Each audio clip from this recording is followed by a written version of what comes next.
Hello जी, राम राम जी। भी सुबह का होता टाइम, यहाँ हो रही थी भी बारिश। उसके बाद आ जाती है बारी रसोई में, क्योंकि लड्डू का और अपना ब्रेकफास्ट बनाना था। तो यहाँ लग जाती हूँ मार टमाटने और सब्ज़ी बना दी थी। आज सब्ज़ी बनाई थी मैंने अरबी की और बनी थी खीर, क्योंकि देवता की नवमी थी। तो इसलिए लड्डू ने बोला कि मैं तो परांठे और खीर लेके जाऊँगा। उसका लंच पैक करके लड्डू ने रखा अपना बैग में लंच और वाटर बॉटल। लड्डू बारिश में निकल जाता है स्कूल के लिए। उसके बाद घर संगवा के सारा बिस्तर विस्तर संगवाए। उसके बाद लगाती हूँ मैं कमरे में झाड़ू, क्योंकि घर की साफ़ सफाई करनी भी बहुत ज़रूरी है, चाहे बारिश हो चाहे मत हो।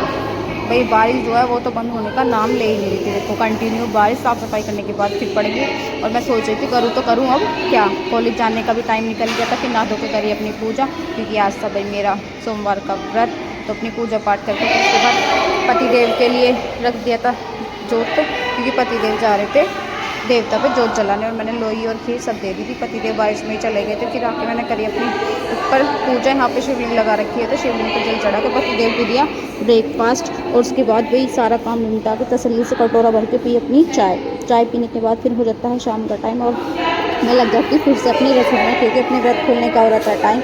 और बारिश जो है उसका रुकने का तो कोई भी मतलब ही नहीं था। सुबह से होगी शाम।